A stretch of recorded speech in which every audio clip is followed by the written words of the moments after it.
presented by Seat77.com. As always, Dave Dabbah is coming to you live from the Super Plus Seat 77 broadcast studio in the heart of Silicon Valley. Now, Dave Dabbah.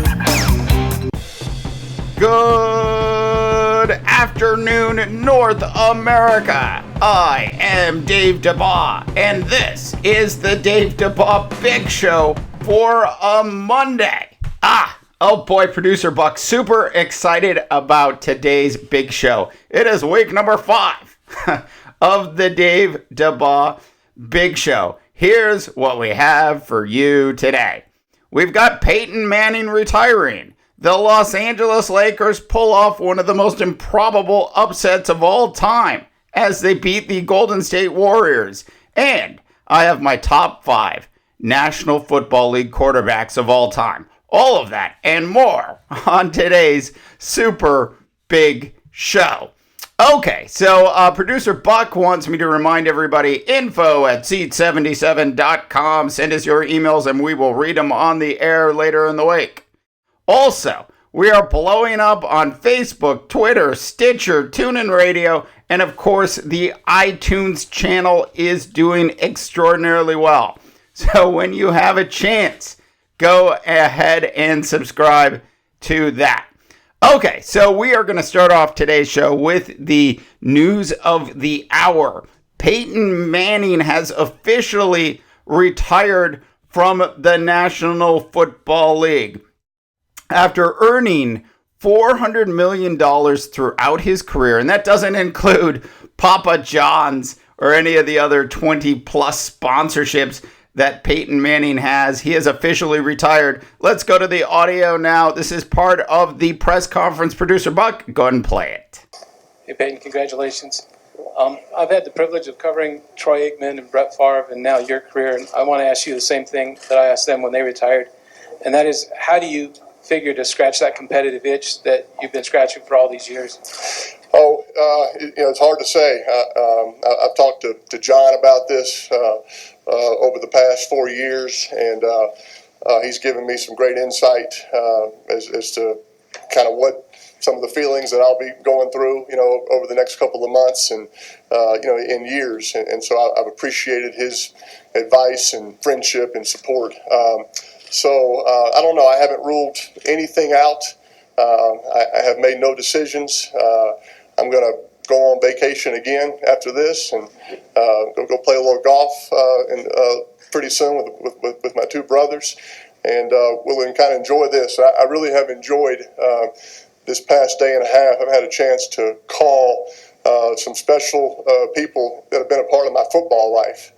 And after calling John and Joe and Coach Kubiak, I called all 5 of my head coaches. I had a great conversation with Jim Mora, Tony Dungy, Jim Caldwell, John Fox, and of course I talked to Coach Kubiak, and that was really special, having a chance to going down memory lane a little bit. So I'm going to enjoy this and think about some of those things at another time. Well, there you have it. It is official. Peyton Manning has left the National Football League. And I wonder how long, Producer Buck, it's going to be before he signs that ESPN contract. Is it going to end up on ESPN, CBS, NBC, or Fox? I mean, he's obviously going to be doing media somewhere. Now, in order for that to happen, though, he's got to get through all of the issues that have kind of popped up over the last 6 months off the field. There's the HGH issue, as well as the renewal of the sexual harassment lawsuits at the University of Tennessee, in which he is mentioned. Now, there are other people mentioned, but he's one of the people mentioned in that lawsuit. That being said, a tearful Peyton Manning today in his press conference. Truly one of the great quarterbacks to ever play the game. Mr. Omaha. When Peyton Manning was actually asked, what does Omaha mean? Peyton said, well, it's actually a running play, but it could be a play action play, or it could be a passing play. The way Peyton Manning played defenses, he was like a he was like the head of an orchestra. He was the person deciding who plays which instrument and when. Really the conductor, if you will, of the offense. And unlike any quarterback I'd ever seen before, he really conducted the offense and changed the way the game was played. Now, if you remember back to when Peyton Manning made it into the National Football League, there was this whole movement around quarterbacks not being allowed to call their own plays anymore. And audibles had almost been taken completely out of the game. It was one of the things that I really disliked about the NFL at that time. So Peyton Manning certainly brought back the ability for quarterbacks to actually make decisions on their own on the field. And for that, Peyton deserves a lot of credit. Obviously, we've got the off-the-field issues, and hopefully those things will get resolved soon. All right. So a little later in today's show, we'll cover the top 5 National Football League quarterbacks of all time, according to me. And will Peyton Manning be on that list? So stay tuned to find out. So if you didn't have a chance to catch yesterday's basketball game, which really might go down in history as one of the all-time biggest upsets in the history of the NBA. There's a couple notes of this. So the Los Angeles Lakers at home yesterday beat the Golden State Warriors as Kobe had one more chance to do what he did to the Golden State Warriors basically through about 16 years of his career, which is destroy the Warriors. It was like old times for Kobe Bryant and the Los Angeles Lakers. Now, on Friday's show, I talked about D'Angelo Russell, and I said, look, they've got to play the kid. They got to let the kid play. And they did on Sunday. And what did he do on Sunday, Producer Buck? 21 points, 5 assists, and 3 rebounds. You got to play D'Angelo Russell. Clarkson was great. Randall played good. And then, of course, Kobe kind of contributed a little bit, but he was hurt most of the game. That being said, the Lakers take down the Warriors yesterday, 112-95. Golden State moves to 55-6, and the Lakers are 13-51. 13-51 are my Los Angeles Lakers. So I said this a couple weeks ago, and I'm going to kind of hold to it, and I'm not hoping for it, but I'm going to hold to it. And I said I thought it was going to be really hard for the Golden State Warriors to actually break the record that the Chicago Bulls have for most wins in a season. They might tie it, but I thought them breaking it was going to be really difficult for them to do down the stretch. And you can just see that the Warriors, night in and night out, might be running out of steam just a little bit.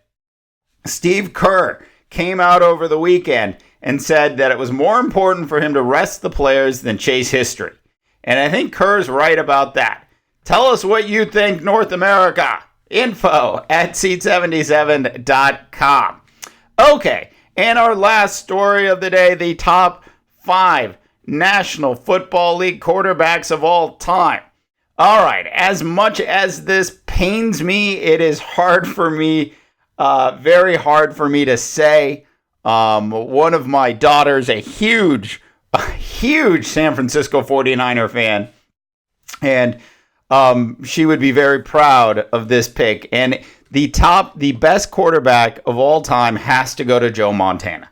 You would have to give it to Joe Montana. The second best quarterback of all time, Tom Brady. Tommy B. Now, look, Tom, if he can win one more Super Bowl, he's actually going to have a chance, in my opinion, to surpass Joe Montana. That being said, I would put Tom Brady number 2. Number 3 quarterback, best quarterback of all time, in my opinion, has to be Dan Marino. You got to take the Super Bowls out of the equation for a minute. Dan Marino was awesome. He was incredible. He did things inside the pocket that nobody else has done. And just watching Dan Marino throw the ball, he doesn't get enough credit in these in these kinds of discussions, when people have discussions about the top 5 National Football League quarterbacks of all time. Take the Super Bowl out of the equation, because that is an organization and a team trophy. Sure, if the quarterback is in the Super Bowl and doesn't perform, that's a different story. But you got to give it to Dan Marino. Number 3, according to Dave Dabbah, all time. Number 4, we'll give it to Peyton Manning.